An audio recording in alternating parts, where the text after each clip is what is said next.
네, 성도님들하고도 좋은 교제가 있었고, 그 충청 지역에 있는 장로 형님들과도 한 50분 정도 오셨는데 좋은 교제가 있었습니다. 특별히 모임의 앞으로 모임이 어떻게 나아가야 될 것인가에 대해서 제가 발표를 하면서 이제 여러 가지 것들을 생각하고 주님 앞에 여러 가지 면에서 또 교제할 수 있었는데 좀 시간이 좀 짧아서 아쉬웠는데 어쨌든 성도님들이 기도해 주셔서 감사드립니다.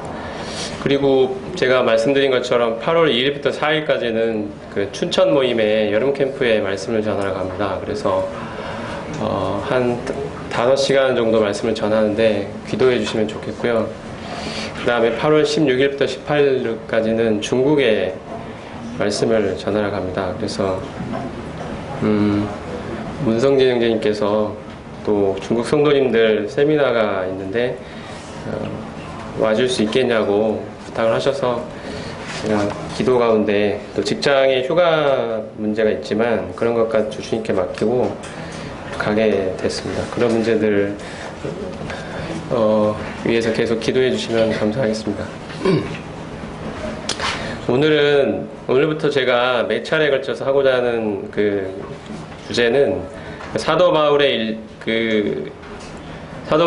이제 선교 여행을 따라서 쭉 지도와 함께 여러 말씀들을 서신서들을 곁들여 가지고 쭉 따라가려고 합니다. 그래서 바울의 일생을 걸쳐서 이제 쭉 어떻게 주님을 섬겼고 어떤 여행 코스를 밟아갔고 사도행전과 서신서들을 연결해 가지고 이 서신서는 어떤 배경 가운데 쓰여졌고 각 서신서의 내용들은 주요 내용들은 이렇고 이런 것들을 이제 살펴보려고 하는데 오늘은 그 첫 시간인데요. 시간이 많이 지체가 됐습니다. 시작 자체가 늦었기 때문에 혹시 제가 한 55분 정도까지 하더라도 좀 이해를 해주시면 좋을 것 같습니다. 원래는 50분에 끝내려고 그랬는데 시작 자체가 너무 늦었기 때문에 좀 이해를 해주십시오. 먼저 사도 바울의 일생을 먼저 간단히 살펴보면 우리가 잘 아는 대로 바울은 다메섹 도상에서 회심했습니다. 그리고 다수에서 지내다가 안디옥 교회 교사로 섬기게 됐죠. 바나바가 불러가지고. 그리고 이제 성령께서 세우셔서 전도를 위한 여행을 떠나게 되는데요. 안디옥 교회의 천거를 받아서 제1차 전도 여행은 주로 갈라디아 남부 지역으로 다녔습니다. 이때는 바울과 바나바가 주로 다녔고요. 그 일 후에 예루살렘 회의가 있었고요. 그 아마 전이든 후이든 갈라디아서가 기록된 것으로 보입니다. 그 다음에 2차 전도 여행은 갈라디아, 마게도냐, 아가야 지역으로 다녔고요. 이때는 바울과 실라와 디모데 누가가 함께 다녔습니다. 이 기간에 데살로니가 전 후서가 기록된 것으로 보입니다. 3차로 또 전도여행을 다녔는데 이때는 갈라디아, 아시아, 마게도냐, 아가야, 예루살렘을 다녔습니다. 이때는 바울과 디모데, 누가, 브리스길라와 아굴라가 함께 다녔고 이 기간에 고린도전서와 로마서가 기록되었다고 보입니다.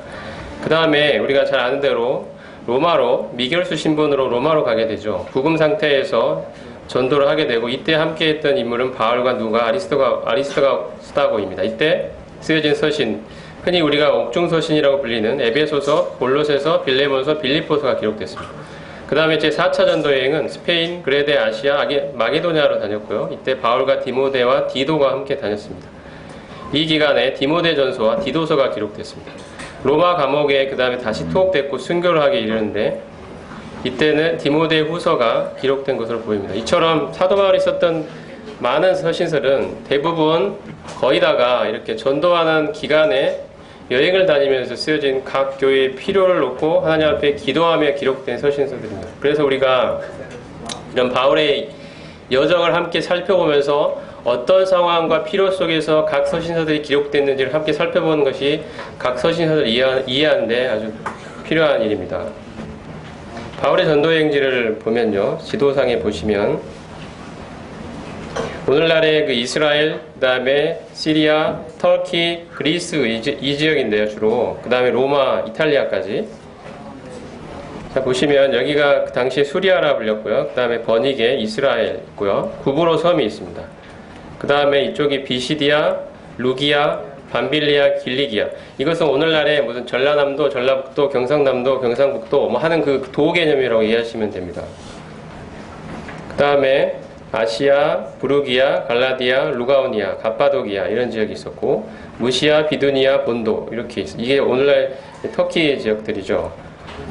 그 다음에 마게도냐, 나가야, 그레데 섬 이런 지역들이 바울이 다녔던 주요 지역들입니다. 첫 번째 1차 전도 여행은 이렇게 바울이 다녔습니다. 먼저 수리아에 있는 안디옥 교회에서 출발을 하죠. 자, 좀 이따가 다시 보여드리겠습니다. 여기 보시면 주로 이런 C자 모양이 되는데요. 자, 다시 보시면 수리아 안디옥에 출발을 해서 구브로 섬을 거쳐서 밤빌리아 지역으로 이제 건너가서 갈라디아 남부 지역에 먼저 비시디아 안디옥에 이르고 갈라디아 남부 지역에 있는 이고니온, 루스트라, 더베에 이르게 됩니다. 그래서 다시 이렇게 돌아오는 일정입니다. 이렇게 다시 돌아오죠. 다시 수리아의 안디옥으로 돌아오는 이 비교적 그 거리상으로 멀지 않은 첫 번째 전도 여행을 하게 됩니다. 이 오늘날 그리고 그 후에 1차 전도여행을 마친 후에 자 49년에 주 49년경에 예루살렘 회의가 열립니다. 이게 사도행전 15장에 기록이 되어 있는데요. 이 회의가 열린 배경은 바울이 이방인들에게 율법 규정을 지킬 필요가 없이 오직 믿음으로 구원 얻는다는 복음을 전하자 예루살렘 교회에 있는 바리새파 출신 형제들이 이방인들에게도 할례를 주고 율법을 지키라고 해야 한다고 주장했습니다. 이러한 문제를 해결하기 위해서 예루살렘 교회에서 회의가 열렸습니다. 이때 베드로는 그 전에 고넬료의 경험을 한 결과로 유대인은 물론 이방인들에게도 성령을 주셔서 우리가 저희와 동일하게 주 예수의 은혜로 구원받는 줄을 확증하셨다라고 이야기를 합니다. 그리고 바나바와 바울은 하나님께서 그 1차 전도여행 중에 아까 우리가 봤듯이 1차 전도여행 중에 이방인들 중에서 하나님이 행하신 표적과 기사를 사람들에게 알렸습니다. 그리고 나자 야고보가 일어나서 아모스 선지자의 말을 인용하면서 즉 모든 이방인들로 주를 찾게 하려 함이라는 말씀을 인용하면서 이방인 중에서 죽게 돌아오는 자들을 괴롭게 하지 말고 다만 우상과 음행과 목매어 죽인 것과 피를 멀리하라고만 하자 이렇게 의견을 내게 되고 이 야고보의 의견이 받아들여지면서 예루살렘 회의에서의 결과가 어떻게 되냐면 예루살렘 교회가 유다와 신라를 파견하여 결정 사항을 이방 교회들에게 알리게 됩니다. 그 결정 사항은 뭐냐면 어떤 사람들이 우리의 시킨 것도 없이 나가서 그들이 했던 이야기, 예루살렘 교회의 바리새파 출신 형제들이 했던 이야기는 즉 공식적인 의견이 아니라는 것이죠. 시킨 것도 없이 자기 마음대로 나가서 말로 너희를 괴롭게 한다 하기로 자 이런 배경 가운데서 이제 결론을 내리는 건 뭐냐면 성령과 우리는 즉 이 결론에는 성령께서 함께 하셨다는 믿음이 있습니다. 성령께서 이 논란을 종식시키셨습니다. 성령과 우리는 우상제물, 피, 목매어 죽인 것, 음행 외에는 아무 짐도 너에게 지우지 아니하는 것이 가한 줄 알았다. 이렇게 결론을 내려서 편지를 보내게 됩니다. 이 예루살렘 회의는 이방인들은 할례를 받을 필요가 없고 오직 그리스도를 믿음으로 구원 얻는다는 진리를 이게 원래부터 있는 진리죠. 이것을 재확인하고 공식적으로 채택하여 나중에 있을 수 있는 분란의 소지를 차단했다는 데 의미가 있습니다. 이것이 예루살렘 회의고요. 자, 우리가 오늘 살펴볼 이제 갈라디아서는 이런 예루살렘 회의가 배경입니다. 갈라디아서가 예루살렘 회의 전에 기록됐다는 분도 있고 예루살렘 회의 후에 기록됐다는 분도 있는데 어쨌든 이 갈라디아서의 배경은 사도 바울이 갈라디아 아까 남부 지역 있죠. 아까 지도에서 봤던 비시디아 안디옥, 이고니온, 루스트라, 더베 지역에 이르는 이 지역에 전도를 하고 난 후에 기록된 것입니다. 바울이 그 갈라디아 남부 지역에 있는 교회들을 그 지역들에서 복음을 전하고 교회를 세웠는데 그 이방인들 지역이죠. 그들 사이에 바울이 전한 복음이 아닌 주로 이제 유대 배경에 아마도 지금 바리새파 출신 형제들이라고 되어 있는데 똑같은 사람들이었을 것입니다. 그 사람들이 그들에게 가서 너희들이 들은 복음은 틀렸다. 너희들은 할례를 행해야 된다. 율법을 지켜야 된다. 믿음만으로는 안 된다.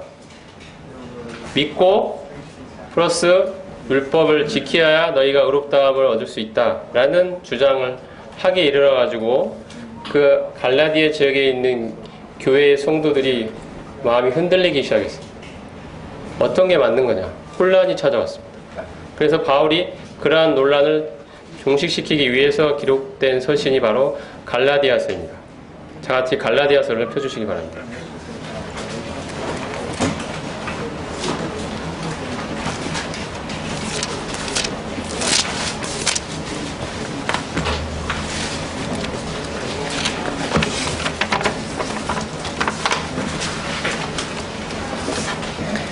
시간이 많이 갔기 때문에 좀 빨리 진행하겠습니다.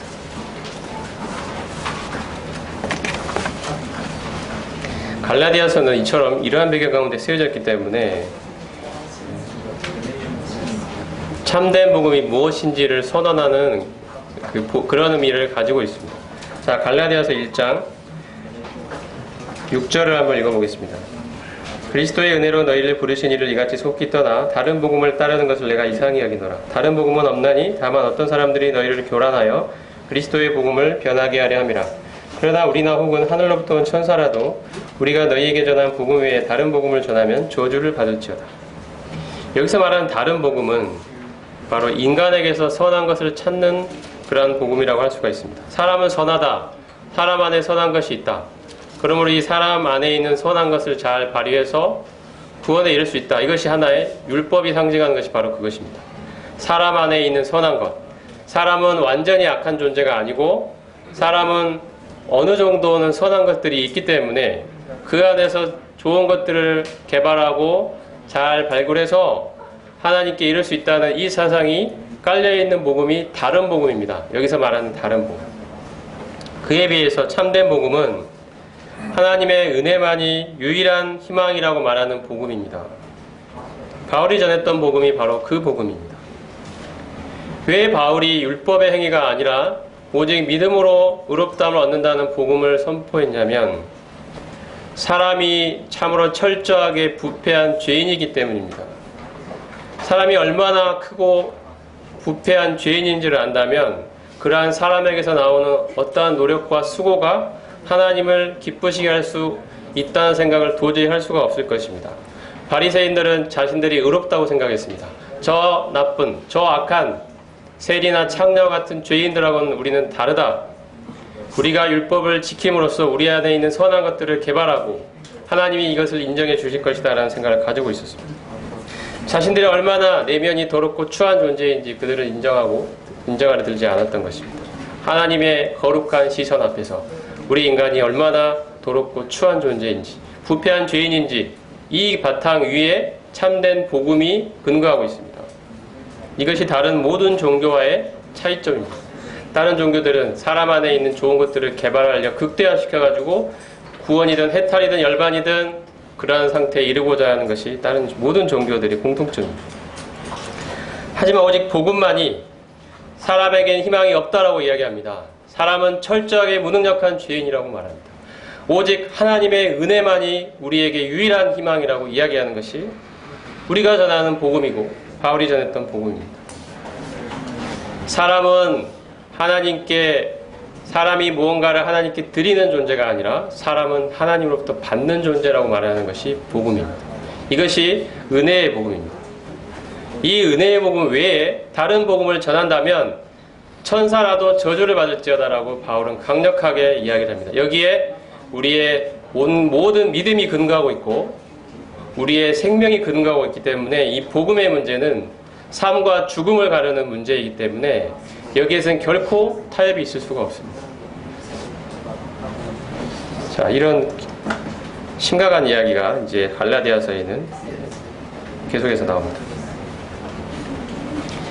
바울이 1장 12절에서 이는 내가 사람에게서 받은 것도 아니요 배운 것도 아니요 오직 예수 그리스도의 계시로 말미암은 것이라고 자신이 전하는 복음의 기원이 하나님임을 밝히고 있는 것은 복음에 대한 반대자들의 비난을 잠재우기 위한 것입니다. 사람에게서 받은 게 아니다. 나는 하나님에게서 직접 받아서 계시로 받아서 너에게 전하는 것이다.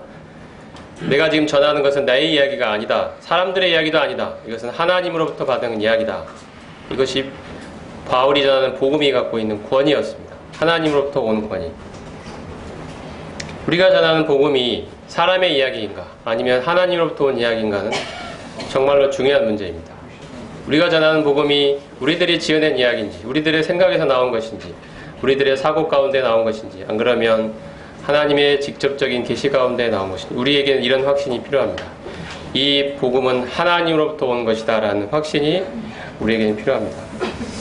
2장으로 넘어가겠습니다. 1장 후반부에는 계속해서 그런 이야기를 하고 있고요. 자신이 전하는 복음이 하나님으로부터 기원했다, 이 이야기를 하고 있습니다. 그리고 2장 전반부에까지도 동일한 이야기가 쭉 전개되고, 2장 16절을 한번 보겠습니다. 바울이 복음의 핵심에 대해서 이야기를 하는 그 이야기가 나오는데, 2장 16절을 같이 한번 읽어보겠습니다. 시작. 사람이 의롭게 되는 것은 율법의 행위로 말미암음이 아니요 오직 예수 그리스도를 믿음으로 말미암은 줄 알므로 우리도 그리스도 예수를 믿나니 이는 우리가 율법의 행위로서가 아니고 그리스도를 믿음으로써 의롭다함을 얻으려 함이라. 율법의 행위로서는 의롭다함을 얻을 육체가 없느니라. 여기서 말하는 율법의 행위는 그냥 우리가 생각하는 그냥 행위, 선한 행위, 이를 말하는 것이 아닙니다. 항상 앞에 율법의 행위라는 수식어가 붙는 이 율법의 행위는 우리가 행위로 아니고 믿음으로 된다 할 때 그 행위는 율법의 행위를 말하는 건데 그냥 선행을 말하는 것이 아닙니다. 선행이 나쁜 것이 아닙니다. 우리는 선행을 위하여 부르심을 받았습니다. 하나님이 인정하시는 선한 일을 하도록 부르심을 받았습니다. 선행 자체가 나쁜 게 아닙니다. 근데 그게 앞으로의 율법의 선행이 될 때가 문제가 됩니다. 율법의 행위가 될 때가 문제인데, 여기서 말하는 율법의 행위는 이런 것들입니다. 행위를 통해 의롭게 되려는 목적이나 기대 혹은 요구 가운데 이루어지는 행위를 말합니다. 내가 이런 행위를 하면 하나님이 이 행위를 통하여 행위로 말미암아 또는 행위를 근거로 해서 나를 의롭게 해줄 것이다 라고 생각하면서 행하는 행위들이 율법의 행위들입니다. 율법이란 것 자체가 그렇습니다. 율법은 사람이 이것을 하면 하나님을 기쁘시게 할 수 있다라고 생각하는 것이 율법입니다. 이 율법의 행위의 기초에는 사람은 선한 존재라는 사실이 깔려 있습니다. 사람은 할 수 있다. 사람은 하나님을 기쁘시게 할 수 있는 능력이 있다. 이러한 기대가 깔려있는 것이 바로 율법의 행위입니다. 인간의 선함과 가능성에 기대를 가지고 있는 것이 율법의 행위입니다. 내가 이렇게 하면 그것이 조건이 되어서 그것에 대한 반대급부로 하나님이 의롭다함을 나에게 주실 것이다. 그러므로 하나님이 의롭다함을 주셨을 때 그것은 자기의 자랑이 됩니다. 내가 행함으로 받은 것이기 때문입니다. 내가 일한 대가로 받은 것이기 때문입니다. 이것이 율법의 행위가 갖는 결과입니다. 자기 자랑이 나옵니다. 하지만 여기서 바울이 말하는 그리스도를 믿음은 어떤 것입니까? 율법의 행위가 아니라 그리스도를 믿음으로 의롭다함을 얻는다 할 때, 그리스도를 믿는다는 것은 인간의 철저한 무능력과 죄인됨에 대한 유일한 치료책이 그리스도와 그분의 속죄사이라고 믿는 것입니다.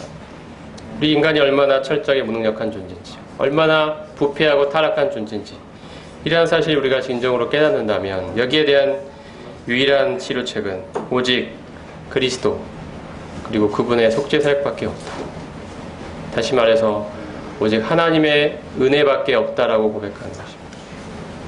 우리가 하나님을 알아가면 알아갈수록 우리들이 얼마나 크고 부패한 죄인인지를 더 깨닫게 되고, 이러한 내가 구원을 얻은 것은 정말 하나님의 은혜라는 사실을 우리는 더 깊이 뼈저리게 주님을 알아갈수록 알게 됩니다.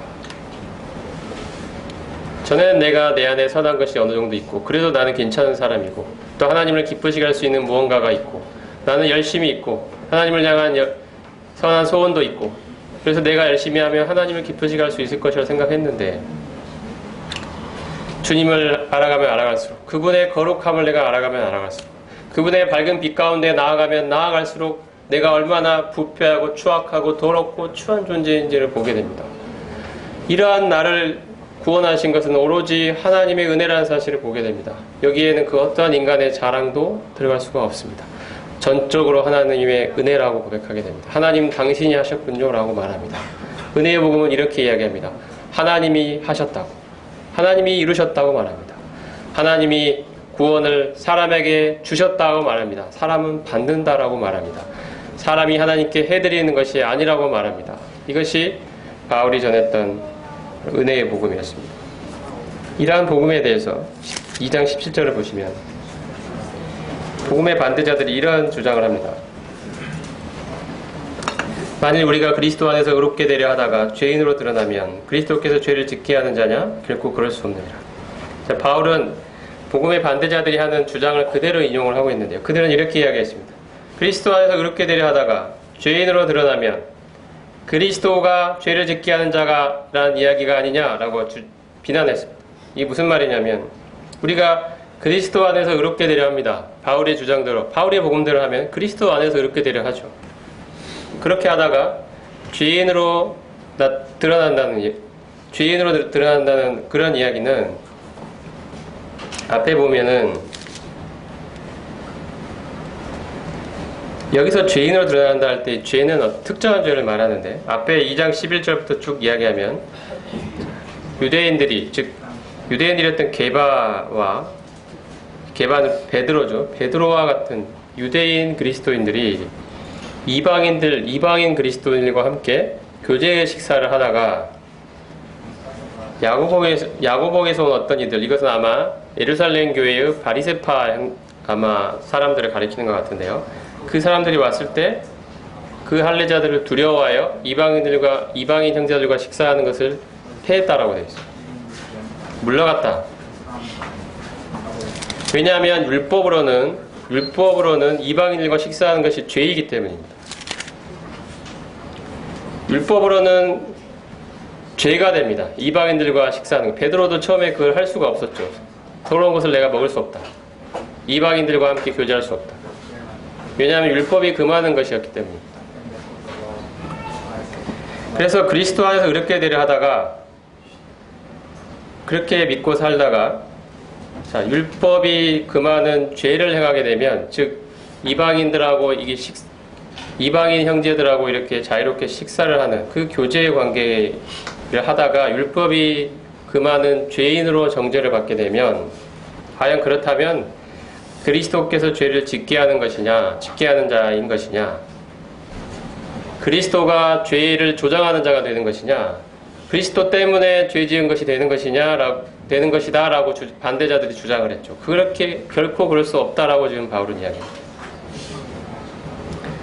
우리가 복음의 이 기초 위에서 행하다가 율법이 금하는 죄를, 즉 이방인들과 교제하는 이 일을 행하게 되면, 그러면 우리가 믿는 그리스도 때문에 그런 율법이 금하는 죄를 지은 것이냐라는 그리스도에게 그 책임을 전가시켰습니다. 이 사람들. 너희들은 죄를 지었고 율법이 금하는 죄를 지었고 그리스도 믿는다고 그렇게 죄를 지은 것이니 그리스도가 바로 죄를 조장하는 사람이다. 즉 그리스도는 율법의 파괴자라고 말했습니다. 이것이 그들의 주장이었습니다. 여기에 대한 바울의 답변은 결코 그럴 수 없다는 것입니다. 결코 그럴 수 없다. 이건 강력한 부정을 의미합니다. 예수님이 죄를 짓게 하는 자가 될 수 없다는 것입니다. 바울의 답변은 왜 그러냐면, 만일 내가 헐었던 것을 다시 세우면, 내가 헐었던 것은 바로 율법의 행위를 통하여 의롭다함을 얻고자 했던 바로 과거의 바울과 같은 그런 유대주의적 사고를 가리킵니다. 이러한 유대주의적 사고를 내가 헐어버렸는데, 내가 그것을 다시 만약에 세우면, 다시 세운다는 것은 율법의 행위로 의롭다함을 얻는다는 그것을 다시 받아들이게 됐다는 뜻이죠. 그렇게 되면은 이방인들과 식사하는 것이 죄가 됩니다. 내가 나를 죄인으로 만든 거라는 뜻이죠. 내가 나를 범법한 자로 만든다는 뜻입니다. 그리스도 때문이 아니고 바로 비난받아야 될 사람은 내가 되는 셈이다. 이건 하나의 가정입니다. 바울은 결코 헐었던 것을 다시 세우지 않습니다. 율법의 행위로 의롭다함을 얻으려는 그 과거의 바울의 생각은 바울은 회심하면서 버렸습니다. 예수 그리스도를 다메섹 도상에서 만나고 그분의 은혜의 복음을 깨닫고 그는 결코 과거의 유대주의적 사고로 돌아갈 수가 없었습니다. 은혜의 복음에 그는 굳게 붙들었습니다. 이것이 그의 사명이었습니다. 이 은혜의 복음을 전하는 것이 그의 사명이었습니다. 그는 헐었던 것을 다시 세우지 않습니다. 그리고 이제 19절에 고백하는 것이 내가 율법으로 말미암아 율법에 대하여 죽었나니 이는 하나님에 대하여 살려 합니다. 율법으로 말미암아 율법에 대하여 죽었다라고 말합니다. 우리는 로마서 7장 4절에서 우리가 그리스도인 율법에 대해 죽었다는 사실을 보게 됩니다. 율법과의 관계는 끊어졌습니다. 결혼 관계로 비유를 하죠. 우리가 어떤 여자가 남편에게 결혼 관계로 매여 있을 때는 결코 남편에게서 끊어질 수가 없었습니다. 그 결혼 관계를 끊을 수 있는 것은 바로 죽음입니다. 죽게 되면 남편의 법에서 벗어나게 됩니다. 그러므로 우리가 율법에 대해 죽었다는 것은 율법으로부터 벗어났다는 것을 의미합니다. 율법을 통하여 의롭게 되고 율법을 통하여 거룩하게 되려는 그 시도, 그 체제 가운데서 벗어난 것입니다. 그것과의 관계가 끊어진 것입니다. 이 말씀에도 율법에 대해 죽었다라고 말합니다. 근데 그 일은 율법으로 말미암아 되어진 일입니다. 아이러니하게도. 왜냐하면 우리가 율법에 대해 죽은 것은 그리스도와 연합되어 죽은 것인데 그리스도께서 죽으셨기 때문에 우리도 그분과 함께 합하여 죽은 것인데 그리스도를 죽음으로 몰고 갔던 것이 율법이기 때문입니다. 왜 그리스도가 죽어야 되느냐? 율법 때문입니다. 율법이 죄에 대하여 사망을 요구하기 때문입니다. 예수님께서 십자가에 달리신 것은 율법의 요구 때문입니다. 율법이 죄에 대한 사망을 요구하기 때문에 예수님이 십자가에서 죽으신 것입니다. 그래서 예수님은 율법으로 말미암아 죽임을 당한 셈이 되십니다. 그리고 우리는 예수 그리스도의 죽음과 합하여 율법에 대해 죽은 것입니다. 그러므로 율법으로 말미암아 우리는 율법에 대해 죽은 셈이 됩니다. 이렇게 하신 것은 하나님에 대하여 살려 하심이라고 말합니다. 자, 이 말이 무슨 말인지 2장 20절에 잘 설명이 되어 있습니다. 2장 20절은 그리스도와의 연합에 대한 가장 분명한 선언이라고 생각이 됩니다. 성경에서 발견할 수 있는 가장 확실하고도 분명한 선언입니다. 그리스도인의 자기 정체성이라고 할 수도 있을 것 같습니다. 2장 20절은 내가 그리스도와 함께 십자가에 못 박혔나니 라는 유명한 말씀으로 시작합니다. 여기서 원어를 보면 그리스도와 함께라는 말이 맨 먼저 나옵니다. 원어를 보면 크리스토 슈네스타우로마이로 이렇게 시작하는데 크리스토라는 단어로 맨 먼저 시작합니다. 이건 그리스도와 함께라는 것입니다. 원어의 순서대로 보면 그리스도와 함께 내가 십자가에 못 박혔다 이렇게 얘기합니다. 그리스도와 함께라는 말이 맨 먼저 문장에 맨 앞에 나와 있습니다. 강조가 되어 있습니다. 그리스도와 함께. 이것이 바로 바울이 이야기하고 싶었던 이 사실의 핵심 진리입니다. 그리스도와 함께. 나는 그리스도와 함께한 존재이다. 내가 누구냐? 그리스도와 함께 있는 존재이다. 그리스도를 떠나서 나는 생각할 수 없는 존재이다. 나는 그분과 하나로 연합되어 있다. 그분이 나의 모든 것이 되신다. 그분이 나의 의가 되시며 그분이 나의 거룩이 되신다. 나라는 존재는 그리스도를 떠나서는 생각할 수가 없다. 내가 포도나무와 가지처럼 그분과 하나로 연합되어 있기 때문에 나는 그분을 떠나서는 생각할 수 없는 존재이다. 나라는 사람의 자기 정체성, 내가 누구냐? 그리스도인으로서 내가 누구냐를 설명할 수 있는 가장 확실하고도 분명한 대답은 그리스도와 함께 있는 존재라는 것입니다. 그리스도와 하나로 연합되어 있다는 뜻입니다. 이 이야기를 바울이 먼저 시작합니다. 그리스도와 함께라는 말로 시작합니다. 그 다음에 그리스도와 함께 십자가에 못 박혔다는 것은 완료 시제입니다. 시제가 완료 시제인데 이 말은 그리스도의 죽음에 동참하는 것이 신자의 확립된 삶의 방식임을 보여줍니다. 완료 시제라는 뜻은 과거에 이미 일어났던 어떤 일이 오늘날까지도 그대로 영향을 주고 있다는 의미를 가지고 있습니다. 나는 과거에 그리스도와 함께 십자가에 못 박혔고 지금도 못 박힌 채로 그대로 있다는 것입니다. 이것은 변치 않을 것이라는 것입니다. 이것은 나의 삶의 방식입니다. 내가 살아가는 삶의 존재 방식입니다. 그리스도와 함께 십자가에 못 박힌 자로 나는 지금도 살아가고 있습니다. 이것이 나를 설명하는 방법입니다. 당신이 누구냐? 당신 어떤 존재냐라고 누가 우리에게 묻는다면 우리는 이렇게 대답할 수 있습니다. 저는 그리스도와 함께 십자가에 못 박힌 존재입니다. 이것이 하나님이 우리를 보시는 시선입니다. 우리는 그리스도를 믿을 때 그분과 함께 이미 십자가에 못 박혔고 지금도 그 사실은 그대로 변함이 없습니다. 이것이 완료 시제가 보여주는 사실입니다. 우리는 이런 것들을 로마서 6장 6절 말씀에서 발견할 수 있습니다. 그리고 고린도후서 5장 14절에도 나옵니다. 주님이 죽으셨을 때 우리도 죽었다라고 말합니다. 왜냐하면 그분과 하나로 연합되어 있기 때문입니다. 그분의 죽으심과 연합이 되어 있습니다. 주님이 십자가에서 2000년에 달리셨을 때 우리도 그분과 함께 그 자리에서 함께 죽었다고 성경은 말합니다. 내가 그리스도와 함께 십자가에 못 박혀 죽었다. 예수님이 나를 위해 십자가에 못 박혔다는 이 사실이 우리로 하여금 죄의 형벌로부터의 자유를 가져온다면, 우리가, 다시 말해서 내가 그리스도와 함께 십자가에 못 박힌 이 사실은 죄의 권세로부터의 자유를 가져오는 진리입니다. 십자가는 두 가지 측면을 동시에 말합니다. 십자가는 예수 그리스도가 내가 받아야 할 죄의 형벌 때문에 대신 십자가에 못 박히셔서 나의 죄가 모두 용서받았다고 말하는 것이 십자가입니다. 그리고 이와 함께 십자가는 또 이야기합니다. 그곳에 너도 함께 죽었다고 말합니다. 우리의 옛사람이 십자가에 못 박혀 죽었다라고 말합니다. 죄를 좋아하고 세상을 좋아하고 하나님을 없이 살던, 나 중심의 삶을 살던 나의 옛사람은 그리스도와 함께 십자가에 못 박혀 죽었다라고 말합니다. 이것이 바울이 이야기하는 복음의 핵심입니다.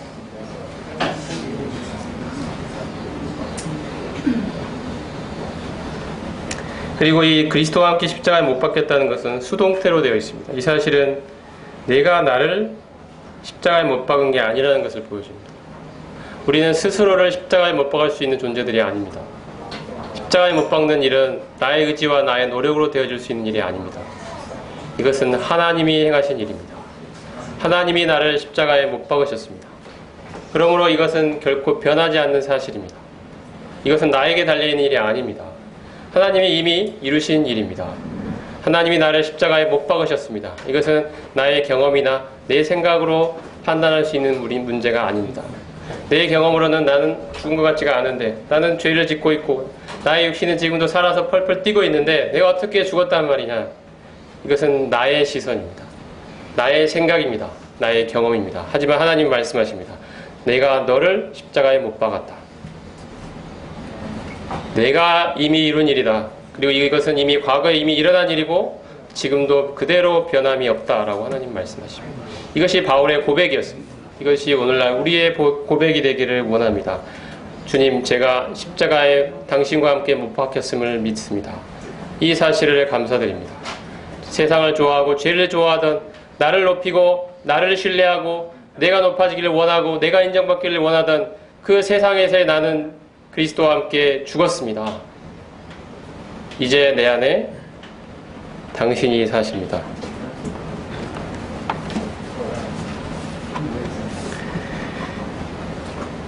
그런데 이제 내가 사는 것이 아니오라는 말씀은 더 이상 아니라는 말씀입니다. 이것은 강한 부정입니다. 내가 사는 것이 아닙니다. 이 말은 신자의 인격이 오해해서는 안 되는 것이, 신자의 인격이 그리스도의 인격으로 흡수되고 통합되어서 한 인격이 된다는 의미가 아닙니다. 왜냐하면 그 밑에 이제 내가 사는 것이니라고 또 이야기하고 있기 때문입니다. 내가 사라진 것이 아닙니다. 나는 살아 있습니다. 이러한 그 복음의 진리를 분명하게 알아야 된다고 생각합니다. 내가 사는 것이 아닙니다만 나는 삽니다. 여기서 내가 사는 것이 아니라고 할 때, 이때 나는 나의 옛사람을 말하는 것입니다. 나의 옛사람은 죽었습니다. 근데 이제 사는 것은 누가 삽니까? 나의 새사람이 삽니다.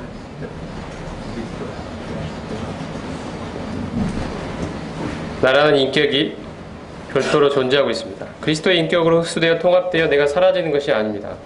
나는 이제 새 사람으로 사는 인격이 있는 것입니다.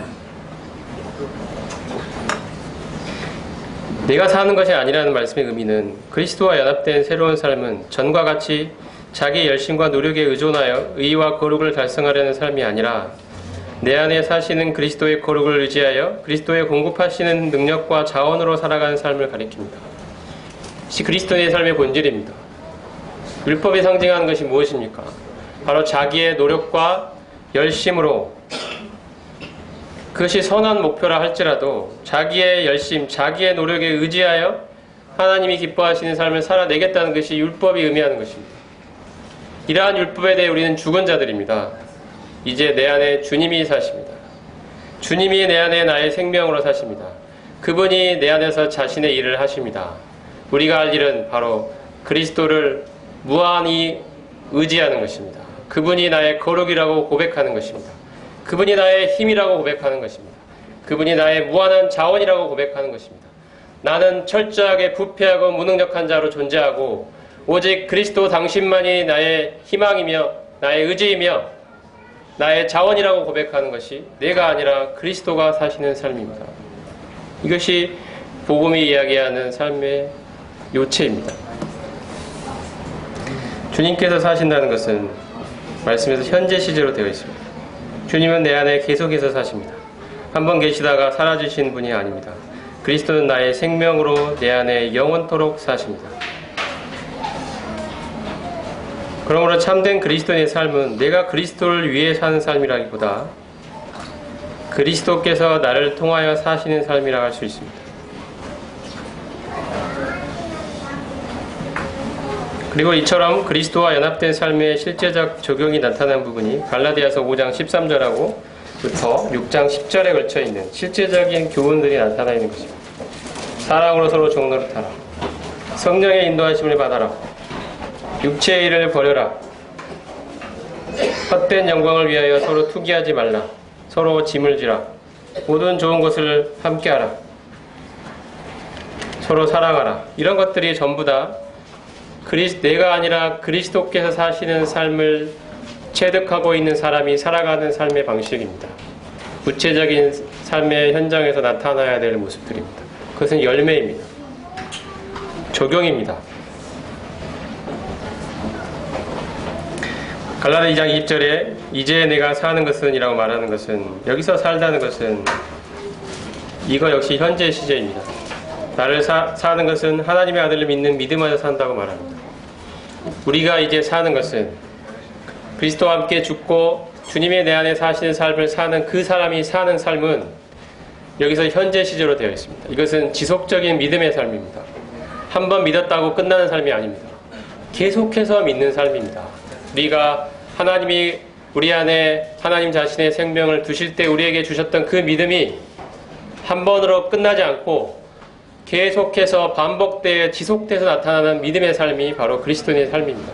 한 번 믿었다고 안심하고 주저앉을 것이 아닙니다. 우리는 계속해서 그리스도를 믿어야 합니다. 그리고 믿을 것입니다. 우리 안에 있는 생명이 그렇게 만들 것입니다. 우리는 주님을 끝까지 의지할 것입니다.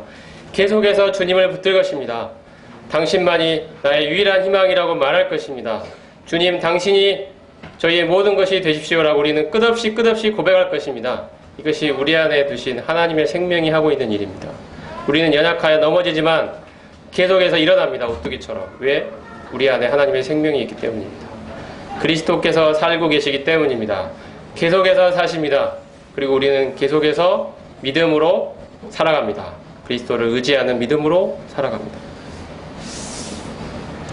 그 다음에 이것이 2장 20절이 보여주고 있는 복음의 핵심이고요. 이런 사실들이 갈라디아서 전체에 잘 나타나 있는데 시간이 없기 때문에 간단하게 보고 마치겠습니다. 3장 27절을 보면 누구든지 그리스도와 합하기 위하여 세례를 받은 자는 그리스도로 옷 입었느니라. 그리스도와 연합을 잘 보여주는 것이 우리가 구원받고 나서 받는 침례죠. 그리스도 예수와 합하기 위하여 침례를 받은 자는 그리스도로 옷 입었다. 우리가 생각해보면 침례 우리가 잘 알듯이 물에 잠겼다가 나옵니다. 그리스도와 함께 장사되었다가 우리 옛사람이 십자가에 못 박혀 죽고 장사되었다가 이제 그리스도의 부활과 연합하여 새 사람으로 나옵니다. 이제는 의와 거룩을 좇는 하나님에 대하여 살아있는 새 사람으로 나옵니다. 전에 세상에서 살던 죄를 좋아하고 자기를 위하여 살던 그 옛사람은 죽은 것입니다. 이것이 침례가 보여주는 것입니다. 그리고 이 침례, 영적인 침례를 통하여 우리는 그리스도로 옷을 입게 됩니다. 우리가 옷을 입으면 제가 지금 옷을 입고 있는데 속에는 내가 목욕을 며칠 안 해서 냄새가 날 수도 있지만 우리가 겉에 이렇게 좀 멀쩡하게 입으면 멀쩡한 사람은 보입니다. 옷이 상징하는 바가 그것이죠. 옷은 그 사람이 어떤 존재인지 밖으로 보여주는 역할을 합니다. 그리스도로 옷 입었다는 것은 내 안이 참 더럽고 부패하고 추악한 죄인일지 모르지만 그리스도의 완전한 의가 나를 감싸고 있다는 것입니다. 하나님이 보실 때 그리스도라는 옷을 통하여 우리를 보십니다. 그리스도가 완전한 의를 가지고 계시고 완전한 거룩이신 것처럼 하나님이 우리를 보실 때는 그리스도를 옷 입고 있는 자로 보시기 때문에 우리는 완전히 의롭고 완전히 거룩한 자로 보아주십니다.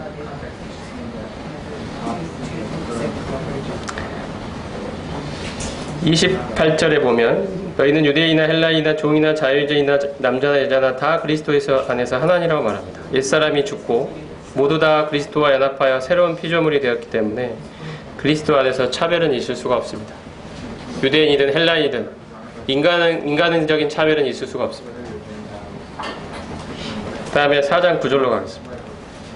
이제는 너희가 하나님을 알 뿐 아니라 더욱이 하나님이 아신 바 되었거늘 어찌하여 다시 약하고 천박한 초등학문으로 돌아가서 다시 그들에게 종노릇하려 하느냐. 이 약하고 천박한 초등학문은 바로 인간의 자기 열심과 노력으로 의로움과 거룩을 달성해 보려는 율법 체계를 이야기합니다. 사람은 무능력하고 부패합니다.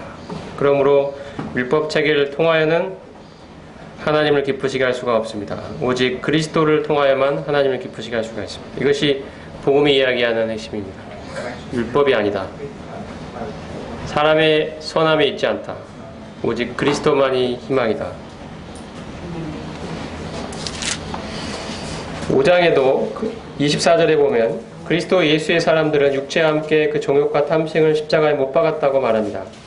이것이 실제적 거룩의 영역에 나타나야 될, 적용돼야 될 진리입니다. 육체를 십자가에 못 박아버린 사람, 그리고 그와 함께 정욕과 탐심까지 못 박아버린 사람, 이것이 하나님이 보시는 그리스도인입니다. 우리가 이렇게 우리 스스로를 믿어야 합니다. 이 믿음으로 계속해서 살아가야 합니다. 한두 번 하고 끝날 게 아니라 지속적으로 이렇게 믿고 살아가야 합니다. 이것이 복음이 말하는 핵심입니다. 바울이 전하고자 했던 복음입니다. 마지막으로 6장 14절을 보고 마치겠습니다. 그러나 내게는 우리 주 예수 그리스도의 십자가 외에 결코 자랑할 것이 없으니 그리스도로 말미암아 세상이 나를 대하여 십자가에 못 박히고 내가 또한 세상을 대하여 그러하니라. 여기서 말하는 세상은 앞에 6장 11절부터 보면 할례 이야기를 하고 있는데요. 사람들이, 유대인들이 왜 할례를 고집했고 이방인들을 비난했냐면 그들이 할례가 자기 자랑이 되었기 때문입니다. 우리는 할례를 받았고 너희는 할례를 못 받았다. 이것이 그들의 자기 자랑이 되었습니다. 그렇지 못한 사람들을 비판하고 판단하는 잣대가 되었습니다. 이것은 자기를 높이려는 시도입니다. 여기에 대하여 바울은 이야기합니다. 내가 세상에 대하여 십자가에 못 박혔다. 바울이 말하는 세상은 어떤 것입니까? 할례와의 연관성 가운데 생각해 볼 필요가 있습니다. 바울이 말하는 세상은 자기 자랑에 기초한 것이 바로 세상입니다. 자기의 의를 높이고자 하는 것이 세상입니다. 자기의 노력을 의존하는 것이 세상입니다. 자기를 신뢰하고 자기를 찬양하고 자기를 높이는 것이 바로 세상입니다. 세상에서는 자기를 높이고 자기를 인정받고자 하는 노력, 그런 사람들로 가득 차 있는 것이 바로 세상입니다. 자기를 신뢰합니다. 나는 할 수 있다. 그리고 자기가 높아지기를 원합니다. 자기가 인정받기를 원합니다.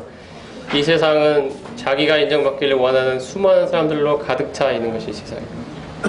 우리는 이 세상에 대하여 십자가에 못 박힌 것입니다. 우리는 자기 자랑을 붙들지 않습니다. 자기를 신뢰하지 않습니다. 자기를 의지하지 않습니다. 자기를 높이고자 하지 않습니다.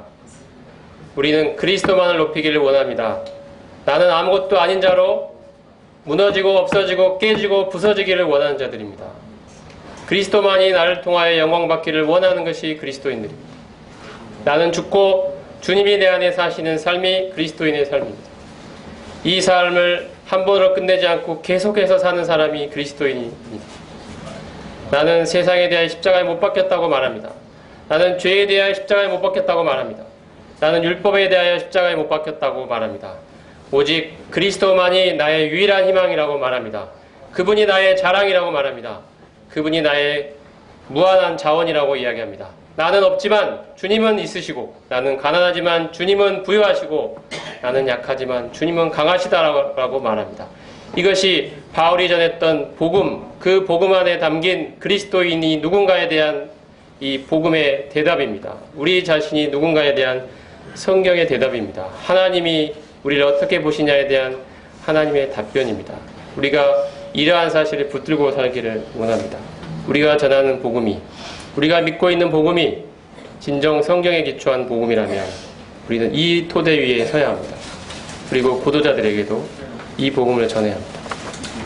우리 스스로 붙들어야 됩니다. 기도하겠습니다. 주님, 우리가 전하는 복음이 변질된 복음이 되지 않기를 원합니다. 인본적인 사상 가운데 물드는 복음이 되지 않기를 원합니다. 사람의 가능성과 사람의 선함에 기초한 복음이 되지 않기를 원합니다. 참으로 사람이 얼마나 부패하고 무능력한 존재인지를 말하는 복음이 되기를 원합니다. 오직 하나님의 은혜만이 우리가 의지할 수 있는 유일한 희망임을 말하는 복음이 되기를 원합니다. 우리가 죽고 주님이 사시는 복음이 되기를 원합니다. 우리에게서 난 어떠한 노력과 열심과 의지를 가지고 하나님을 기쁘시게 할 수 없다라고 말하는 복음이 되기를 원합니다.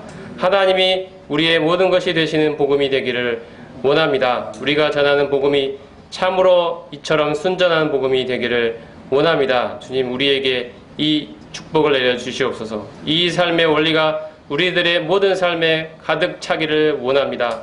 주님, 저희들이 살아가는 삶의 방식이 이 복음에 기초한 삶이 되기를 원합니다. 주님, 저희를 의지하지 않고 오직 그리스도만을 의지하게 되기를 원합니다. 주님, 저희에게 은혜를 베풀어 주시옵소서. 감사드리옵고 우리 주 예수 그리스도 이름으로 기도드리옵나이다. 아멘.